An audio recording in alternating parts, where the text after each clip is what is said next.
They said humanity would never reach the stars as conquerors. They said we were too fractured, too primitive, too consumed by our own petty conflicts to ever pose a threat to the established galactic order. The Confederation of Aligned Worlds had watched us for centuries, observing our wars, our struggles, our stumbling steps into the void beyond our atmosphere. They saw us as children playing with fire, dangerous only to ourselves. They were comfortable in their assumptions, secure in their technological superiority, confident that if humanity ever did venture beyond our solar system, we would come as supplicants, not as equals. They were wrong about us. They were wrong about what desperation and determination could forge in the hearts of a species that had clawed its way to sentience on a world that tried to kill it at every turn. They were wrong about what happens when you back a wounded predator into a corner and expect it to submit. The Confederation made their first mistake when they imposed the quarantine. After our first crude faster-than-light probe stumbled into their space, terrifying in its recklessness and beautiful in its audacity, they descended upon our system like gods pronouncing judgment. Their envoy ships, massive and gleaming, positioned themselves at every jump point, every natural corridor that led away from our sun. The message was clear and it was delivered with the cold indifference of absolute power. Humanity was confined to its cradle, deemed too volatile, too aggressive, too unpredictable to be allowed among the civilized species of the galaxy. We could grow, we could develop, we could even trade through carefully monitored channels, but we could not leave. Our cage was gilded with their technology, baited with their knowledge, but it was a cage nonetheless. For 20 years, we accepted this. For 20 years, our governments negotiated, our diplomats pleaded, our scientists collaborated within the boundaries they set. And for 20 years, humanity's spirit slowly calcified into something harder, something colder, something that remembered what our ancestors had done to those who told them where they could and could not go.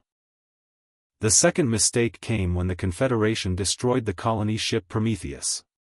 15,000 souls, families, children, dreamers who had decided that humanity's future could not wait for alien permission. They had built their vessel in secret, assembled in the asteroid belt, fueled by determination and the desperate hope that perhaps, just perhaps, if they moved fast enough and far enough, they could find freedom beyond the quarantine line. The Confederation detected them 3 days into their journey. There was no warning, no attempt at communication, no offer to turn back. The lead Confederation cruiser simply opened fire, and the Prometheus became 15,000 points of light spreading across the void, a constellation of human ambition scattered like ash. The Confederation called it a regrettable necessity, an enforcement of established law, a measured response to illegal transgression. They expected humanity to mourn, to submit, to finally understand that resistance was futile. Instead, they lit a fire that would burn down their perfect, ordered galaxy. Admiral Sarah Chen stood before the assembled leaders of Earth's united government, and she did not ask for permission to build what would become known as the Starbreaker. She informed them that it was already under construction, that the resources had been diverted, that the brightest minds of a dozen nations were already at work in hidden facilities across the solar system. She showed them the designs, brutal and uncompromising, a warship that took everything humanity had learned about destruction in 10,000 years of warfare and married it to technology we had reverse-engineered, stolen, and innovated beyond what our captors thought possible. There were no sleek lines, no elegant curves designed to please aesthetic sensibilities. The Starbreaker was a weapon, pure and simple, 3 kilometers of armored fury powered by a reactor that made physicists weep and armed with weapon systems that violated 4 different galactic treaties we had never agreed to follow. When asked how she could justify such a project, how she could risk provoking a war humanity could not possibly win, Admiral Chen's response entered the history books with a simplicity that cut like a blade. They already declared war when they murdered our children. We're simply building the means to answer. The construction took 3 years, conducted in absolute secrecy across 100 different facilities. Every nation contributed, every ideology set aside in service of a singular goal. The Chinese provided their advances in material sciences, the Americans their weapons technology, the Europeans their propulsion systems, the Indians their AI architecture, the Africans their innovative approaches to power distribution, and dozens of smaller nations each added their piece to the puzzle. It was humanity at its finest, all of our competitive drive channeled into a singular purpose, all of our genius focused on a single question: how do we make something so powerful that those who cage us will think twice before they dare to kill us again? The workers who built her knew that what they were creating might bring the full weight of the Confederation down upon Earth. They knew that their work might be the spark that ignited humanity's extinction. They built her anyway, because some things are worth dying for, and freedom has always been chief among them. The Starbreaker's first test flight was scheduled for a Tuesday morning, Seoul Standard Time, exactly 3 years and 2 months after the Prometheus massacre. The vessel sat in high orbit above Mars, her bulk casting a shadow across Olympus Mons that could be seen from the surface settlements. She was not beautiful in the way Confederation ships were beautiful, with their crystalline hulls and flowing organic shapes. She was beautiful the way a sword is beautiful, the way a thunderstorm is beautiful, the way anything purpose-built and utterly uncompromising in its function possesses a terrible aesthetic all its own. Her hull was charcoal gray, non-reflective, designed to drink in sensor scans and give back only silence. Her forward section bristled with rail gun arrays, each capable of hurling projectiles at a fraction of light speed. Her missile bays could deploy enough ordnance to overwhelm the point defense of a small fleet. And at her heart, wrapped in magnetic containment fields that pushed the boundaries of human engineering, sat a reactor that generated more power than some small stars. Admiral Chen stood on the bridge, a space that looked more like a military operations center than the elegant command decks of alien vessels. Screens covered every surface, displaying data feeds, tactical overlays, and system readouts in a constant stream of information. Her crew, 372 officers and enlisted personnel selected from every branch of Earth's military services, moved through their duties with quiet precision. These were not explorers or scientists. These were warriors, trained in tactics that the Confederation had long since deemed obsolete, schooled in strategies that civilized species no longer employed, ready to do what was necessary regardless of cost. They knew what they were aboard, what they represented, what they might be called upon to do. Not one of them had hesitated when offered the posting. The waiting list had been over 10,000 names long. The shakedown cruise was supposed to be routine, a simple test of the vessel's systems in the outer reaches of the solar system, far from prying eyes. But the Confederation, it seemed, had not been as oblivious to humanity's activities as Earth's intelligence agencies had hoped. As the Starbreaker engaged her main drives and began accelerating toward the heliopause, 4 Confederation cruisers dropped out of faster-than-light travel directly in her path. They were Sovereign-class vessels, each one capable of reducing a planetary surface to glass, each one crewed by species that had been traveling the stars when humanity's ancestors were still discovering fire. They arranged themselves in a diamond formation, their weapons powered but not yet locked, their communications array broadcasting on all frequencies a simple message: power down and prepare to be boarded for inspection. It was a demand backed by overwhelming force, delivered with the absolute confidence of those who had never been defied. They expected compliance. They expected fear. They had never encountered anything like Admiral Sarah Chen. She stood silent for perhaps 30 seconds, watching the tactical display, calculating vectors and engagement ranges with the part of her mind that never stopped being a warrior. Then she opened a channel, not just to the Confederation vessels, but broadcasting across every frequency, ensuring that every listening post, every monitoring station, every ship within a light year would hear her words. Her voice was calm, almost conversational, but beneath it ran a current of absolute conviction that made even her own crew straighten at their stations. She informed the Confederation commander that the Starbreaker was conducting routine exercises in Earth's sovereign space, that no galactic law granted them authority to intercept or board a human vessel within our own system, and that any attempt to do so would be met with immediate and overwhelming force. She gave them one opportunity to withdraw. She gave them 60 seconds to make their choice.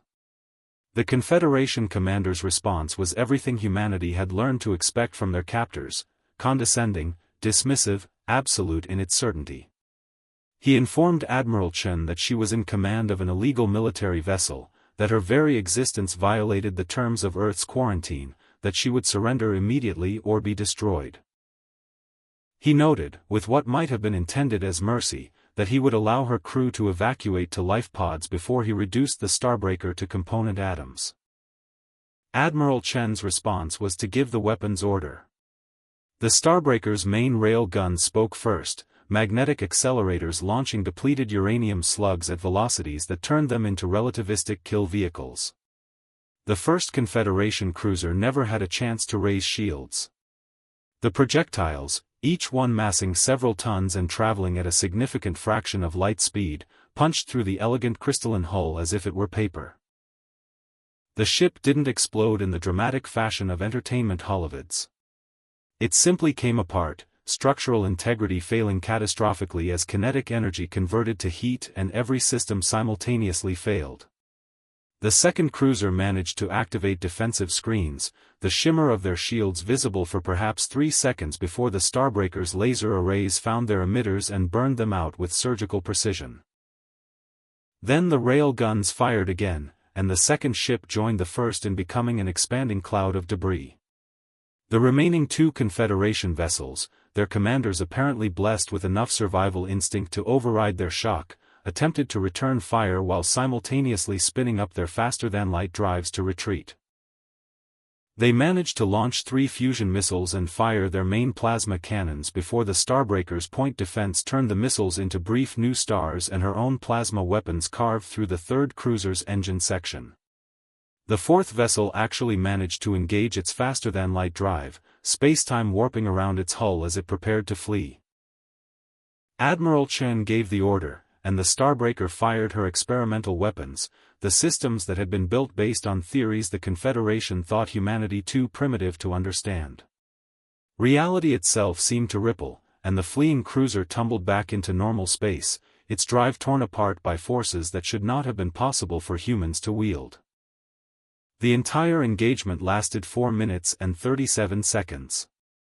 For Confederation warships, vessels that represented centuries of technological advancement and the combined military might of species spanning a dozen star systems, had been reduced to wreckage by a ship humanity had built in secret over the course of 3 years.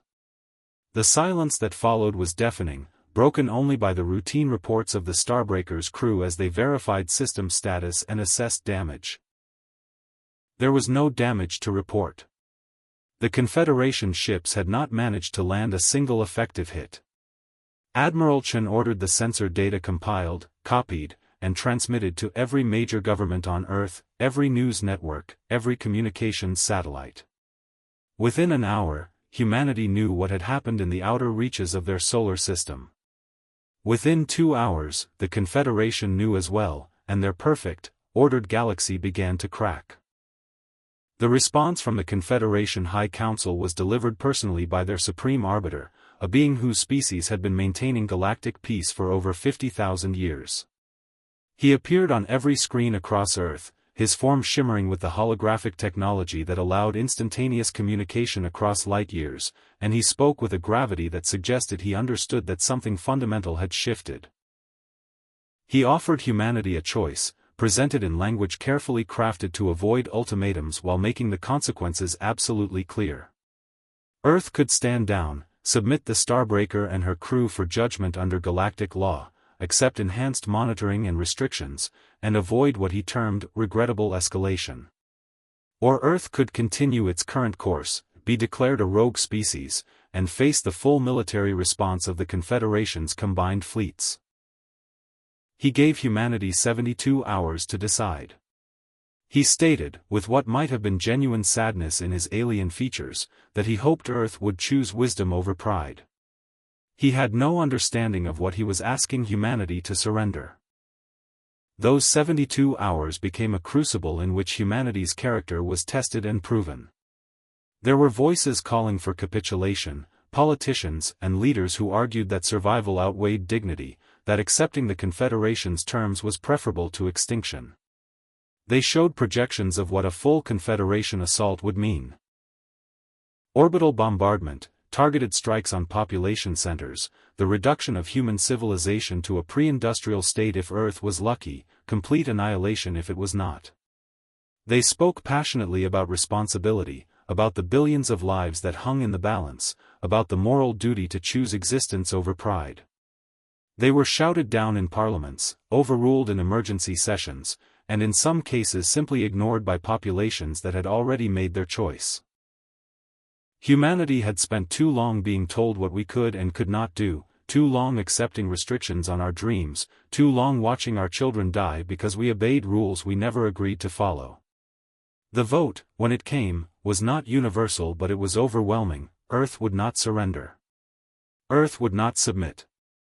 Earth would stand behind the Starbreaker and her crew, and whatever came next, we would face it as we had always faced the darkness. Defiant, determined, and absolutely unwilling to accept that our story should end because someone else decided we were inconvenient. Admiral Chen received her orders with a nod that held both grim satisfaction and terrible understanding. The Starbreaker was to depart Earth's solar system, to cross the quarantine line, to venture into Confederation space not as a supplicant but as an equal. She was to make it absolutely clear that humanity would no longer accept containment, that our species had earned through blood and determination the right to walk among the stars, and that any attempt to cage us again would be met with force. It was not a mission of exploration or diplomacy. It was a statement written in armor and armament, a declaration that could not be ignored or dismissed or condescendingly explained away. The Starbreaker would be humanity's ambassador, and her very existence was the message: we are here, we are armed, and we will not be denied. Admiral Chen understood that she might not return from this voyage. She understood that her name might become synonymous with either humanity's liberation or its destruction. She accepted her orders and prepared her ship and her crew for what came next. The departure was broadcast across every human settlement, from the megacities of Earth to the mining colonies of the asteroid belt to the terraforming stations of Mars. The Starbreaker rose from Mars' orbit, her drives burning with blue-white intensity as she accelerated toward the edge of the solar system. Millions watched, billions held their collective breath, and every human being alive understood that they were witnessing a moment that would define their species for generations to come. Some prayed, to gods both old and new, for the safety of the crew and the success of their mission. Others simply watched in silence, aware that words were inadequate to the magnitude of what was unfolding. And some, particularly the engineers and scientists who had built her, watched with a fierce pride that needed no voice, knowing that they had created something that would force the galaxy to see humanity not as children to be managed but as a force to be reckoned with. The crossing of the quarantine line happened without ceremony, marked only by the Starbreaker's sensors registering her passage beyond the boundary that had confined humanity for 2 decades.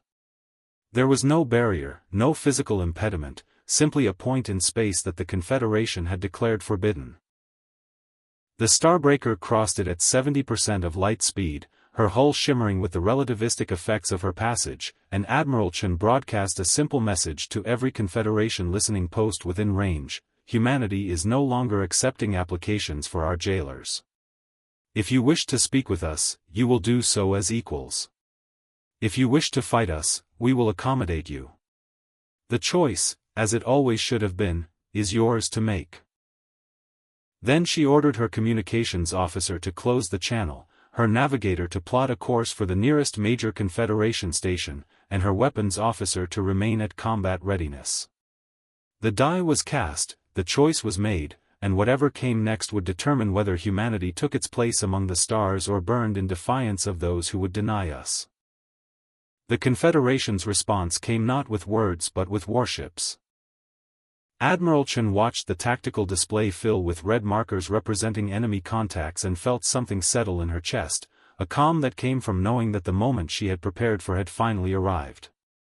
She had no illusions about the mathematics of the situation. The Starbreaker was powerful, perhaps more powerful than any single ship in the Confederation's arsenal, but she was one vessel against hundreds. The engagement that was coming would test everything humanity had built into this ship, every system, every weapon, every piece of innovative engineering that had gone into creating a warship that could make gods think twice. The Confederation fleet arranged itself in a formation that demonstrated both their tactical sophistication and their underlying contempt for what they faced. They established 3 engagement spheres, each one consisting of dozens of capital ships supported by clouds of fighters and missile boats, positioned to create overlapping fields of fire that should have made it impossible for any vessel to survive. The outer sphere would soften targets with long-range weapons, the middle sphere would deliver concentrated fire to overwhelm defenses, and the inner sphere would serve as the killing blow against anything that somehow penetrated the first 2 layers. It was a formation designed to destroy fleets, brought to bear against a single ship.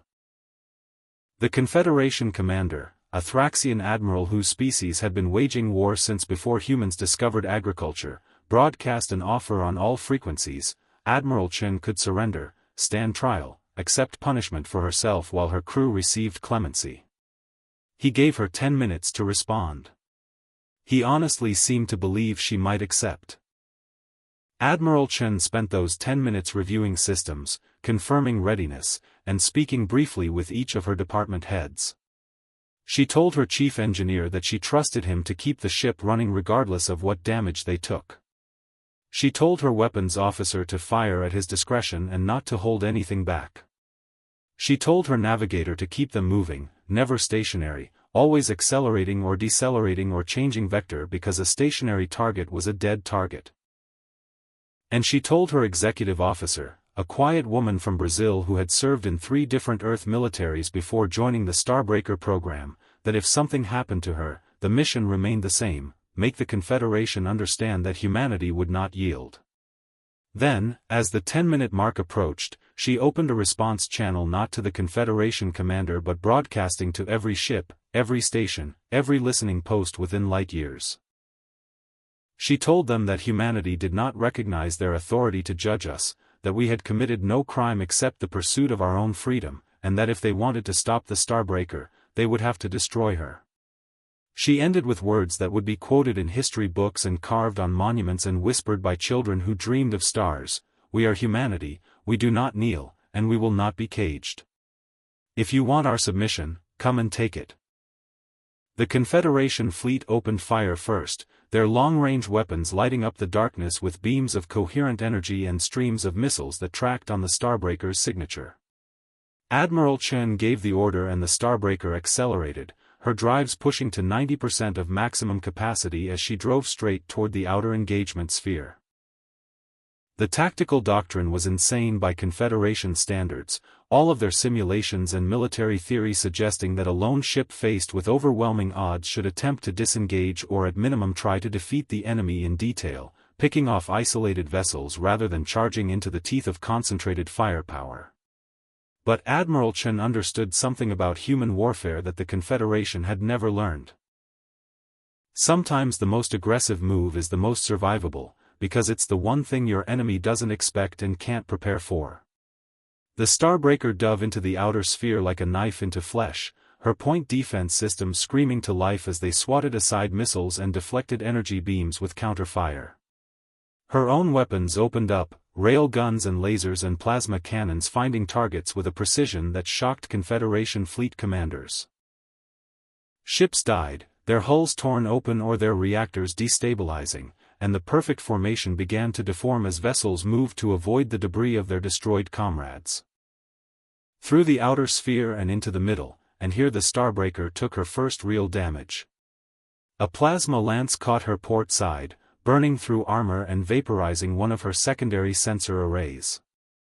A spread of fusion missiles overwhelmed her point defense, 3 of them detonating close enough that the electromagnetic pulse scrambled systems across 2 decks. Alarms blared, damage reports flooded the bridge, and Admiral Chen felt the deck shudder beneath her feet as the ship's structural members absorbed energies they were never designed to withstand. But the Starbreaker kept firing, her weapons never pausing, her drives never faltering, and human engineering proved its worth as systems that should have failed kept running and backup systems came online seamlessly. The crew worked with the efficiency of those who had trained for exactly this scenario, damage control teams rushing to contain breaches while weapons officers adjusted targeting solutions and the navigator plotted a course through the chaos that seemed to defy both physics and sanity. They were taking damage, they were losing systems, but they were still in the fight, and that was all that mattered. The inner sphere never got a chance to deliver its killing blow, because Admiral Chen ordered the activation of the Starbreaker's most classified system, the weapon that human scientists had designed based on theories that existed at the bleeding edge of theoretical physics. The gravity lance, they called it, a device that manipulated local spacetime to create focused gravitational shears that could tear apart the molecular bonds of anything in its path. It had been tested once, in the depths of interstellar space, and the results had been so devastating that Admiral Chen had been given explicit authority over its use. She pointed the Starbreaker's nose at the center of the inner sphere's formation, at the Confederation flagship where the Thraxian admiral directed his forces, and she gave the order to fire. Reality screamed. Space itself seemed to twist, visible as a distortion that made human eyes water and alien sensors fail. The gravity lance reached out across 50,000 kilometers of void and touched the flagship, and the vessel simply ceased to exist in any meaningful sense. It didn't explode, it didn't burn, it didn't even really break apart. It was there, and then it wasn't, its component atoms scattered across a volume of space so large that they would never coalesce into anything coherent again. The destruction of the flagship broke something fundamental in the Confederation fleet. Their perfect formation, their overwhelming numerical advantage, their absolute confidence in their technological and tactical superiority, all of it shattered in the face of a weapon they didn't understand and couldn't counter. Ships began breaking formation, some attempting to close for point-blank engagement, others accelerating away as their commanders realized they were facing something that defied their understanding of warfare. The Starbreaker pressed her advantage, Admiral Chen's voice calm and steady as she gave orders that sent her vessel through the gaps in the disintegrating formation, her weapons selecting and destroying targets with methodical precision. The tide had not turned, not truly. Humanity's lone ship was still vastly outnumbered and taking damage with every passing second, but the certainty had gone out of the Confederation fleet, and that hesitation was a weapon in itself. The engagement lasted another 17 minutes, an eternity of fire and fury and the constant management of cascading system failures. The Starbreaker lost her forward rail gun array to a lucky hit from a Confederation battleship, 3 of her main laser batteries burned out from sustained firing, her port maneuvering thrusters were reduced to slag by a spread of kinetic kill vehicles, and hull breaches on decks 4 through 7 cost the lives of 23 crew members who were in the wrong place when the armor failed. But she gave better than she got, her weapons carving through Confederation vessels with a ferocity that spoke to everything humanity had learned about destruction in our violent history. By the time Admiral Chen gave the order to disengage, 47 Confederation warships had been destroyed outright and another 31 were combat ineffective, burning hulks that would need months in shipyard to return to service. The Starbreaker's faster-than-light drive engaged, reality folding around the battered vessel as she leaped away from the battlefield, and the Confederation fleet was left to count their dead and confront the uncomfortable truth that humanity was no longer prey. The news of the engagement spread through the galaxy at the speed of light, carried by courier ships and communication relays, discussed in hushed tones in government chambers and debated loudly in public forums.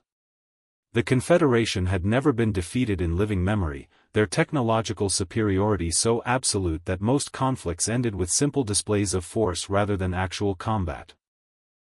That a single human vessel had engaged their fleet and survived, had destroyed dozens of their ships and killed thousands of their personnel, forced a recalculation of everything they thought they knew about Earth species. Some called for immediate retaliation, the mobilization of every warship in the Confederation to reduce humanity's home system to rubble as an example to any other species that might consider defiance. Others advocated for negotiation, arguing that a species capable of building something like the Starbreaker while under quarantine was clearly too dangerous to antagonize further. The debate raged across the Confederation's member worlds, species that had coexisted peacefully for millennia suddenly finding themselves divided over the question of what to do about humanity. Earth, meanwhile, celebrated even as it prepared for the worst. The Starbreaker had proven that humanity could fight, that our weapons and our warriors were capable of standing against the galaxy's established powers, but everyone understood that one victory did not mean the war was won. Shipyards that had built the Starbreaker in secret now openly began construction on her sister ships. The Daybreaker, the Lightbringer, the Prometheus Reborn, each one incorporating lessons learned from the first engagement. The major powers of Earth, united in a way they had never been during their long history of internal conflict, poured resources into the shipbuilding effort with an urgency that spoke to humanity's understanding that we had crossed a line from which there was no return. If the Confederation came in force, if they brought the full weight of their military might down upon Earth's system, humanity would meet them with a fleet and the willingness to do whatever was necessary to preserve our freedom. Admiral Chen and the Starbreaker did not return home. Instead, following orders transmitted from Earth Command, they continued to operate in Confederation space, appearing at trade hubs and military installations, broadcasting humanity's message to anyone willing to listen. "We did not seek war," Admiral Chen explained in transmissions that were copied and spread across 1,000 worlds, "but we would not accept subjugation. We did not ask to overturn the galactic order, but we demanded the same rights as any other sapient species, to trade, to travel, to build our civilization among the stars without restriction or oversight." The Starbreaker became a symbol, her mere existence a declaration that the old rules no longer applied, that humanity had taken its place at the table whether the Confederation wanted to acknowledge it or not.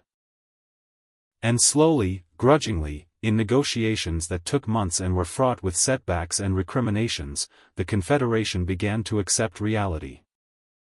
The quarantine was formally lifted on a cold morning in November, 14 months after the Starbreaker's first engagement. The ceremony was held aboard a neutral station at the edge of Confederation space, with representatives from Earth and 36 member species gathered to witness the signing of what became known as the Recognition Accords. Humanity was acknowledged as a sovereign spacefaring civilization, with all the rights and responsibilities that entailed. The Prometheus massacre was officially recognized as a tragedy and a mistake, with reparations paid to the families of the dead. And the Confederation agreed to establish formal diplomatic and trade relations with Earth, on terms negotiated between equals rather than imposed by fiat. It was not everything humanity had fought for, there were still restrictions on certain technologies and requirements for monitoring of human expansion, but it was recognition, and that was worth more than gold or territory or any material concession.